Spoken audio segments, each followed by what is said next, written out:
বাঙালি খানায় সবাইকে স্বাগত জানাই। নতুন ও পুরনো সকল বন্ধুদের রথযাত্রা উপলক্ষে সকলকে জানাই আন্তরিক প্রীতি ও শুভেচ্ছা। আজকে তেমন কোনো স্পেশাল রেসিপি আমি বানাইনি, একদম সাধারণ ঘরোয়া একটা রেসিপি আমি তৈরি করেছি। ইলিশ মাছের কাঁটা দিয়ে চিচিঙ্গার ঘন্ট।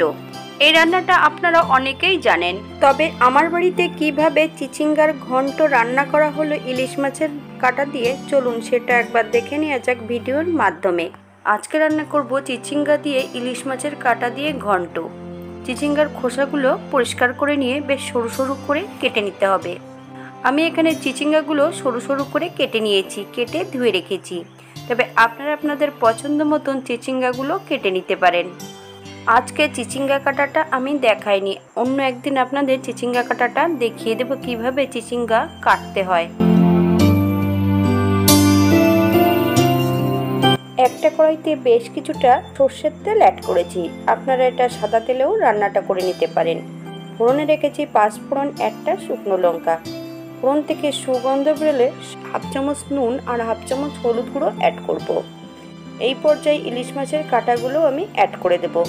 মিডিয়াম আঁচে 3 থেকে 4 মিনিটের মতন মাছের কাঁটাগুলো ভেজে নিতে হবে। এই পর্যায়ে 2টো কাঁচা লঙ্কা ফালি দিয়ে অ্যাড করব। আপনারা যদি পছন্দ করেন তাহলে লঙ্কার পরিমাণটা বাড়িয়ে দিতে পারেন।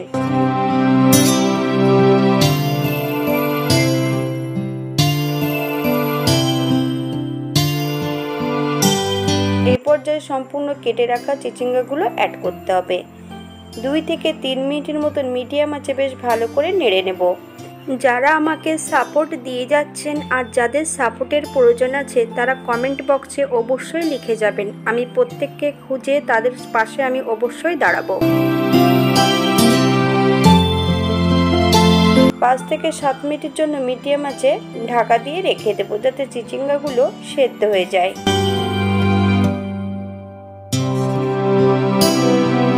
7 মিনিট পর আবারও 2 থেকে 3 মিনিটের মতন বেশ ভালো করে নেড়েচেড়ে জলটা শুকিয়ে নিতে হবে।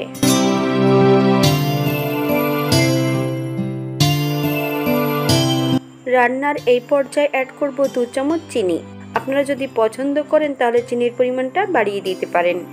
যারা নিরামিষ খাবেন মাছের কাঁটাটার পরিবর্তে পোস্ত বাটা অ্যাড করবেন, আর 5 ফোড়নের পরিবর্তে কালো জিরে ফোড়নে রাখবেন, তাহলে নিরামিষ রান্না করলে সেটাও কিন্তু খেতে বেশ সুস্বাদু হবে। যদি ভিডিওটি ভালো লেগে থাকে তাহলে চ্যানেলটি সাবস্ক্রাইব করে দেবেন, পাশে থাকা বেলটি বাজিয়ে দেবেন, নইলে নিত্য নতুন রান্নার নোটিফিকেশন পাবেন না।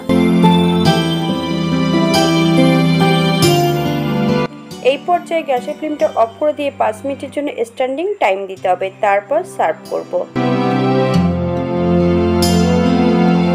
এটা দেখতে যেমন ভারী সুন্দর হচ্ছে, এটা গরম ভাতে খেতে কিন্তু অসম্ভব ভালো।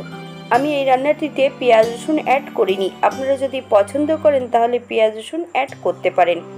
আজকের ভিডিওটি এই পর্যন্ত। সবাই সুস্থ থাকবেন, ভালো থাকবেন। অন্যদিন নতুন রেসিপি নিয়ে আপনাদের সামনে আবার আমি হাজির হব। হাতে যদি সময় থাকে আপনাদের তাহলে লাইক কমেন্ট শেয়ার করে দেবেন।